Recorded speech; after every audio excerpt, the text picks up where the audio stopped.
Korean justice has ruled in favor of three major tobacco companies, marking the second legal defeat for the state health insurer in a 12-year legal battle with Big Tobacco. Back in 2014, the National Health Insurance Service sued leading Korean cigarette producer KT&G, along with the local units of British American Tobacco and Philip Morris. The NHIS sought compensation of 53.3 billion won to cover treatment costs for nearly 3,500 patients with specific types of cancer who'd smoked for more than 30 years and over a pack a day for 20 plus years.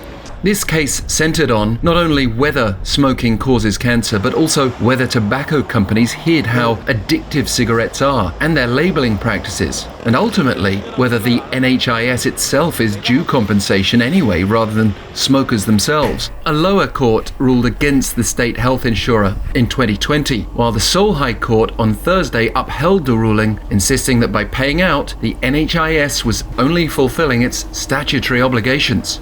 But even if the Seoul-High-Court had found the NHIS to be eligible for compensation for its insurance payouts, it insisted that individual cases of cancer cannot be automatically linked to smoking without considering various factors such as lifestyle and family history. The court also rejected claims of unlawful practices by the tobacco companies, such as when using ventilated filters or additives or failing to add information beyond the required warnings on packets. The court pointed to the general knowledge of how unhealthy and addictive cigarettes can be.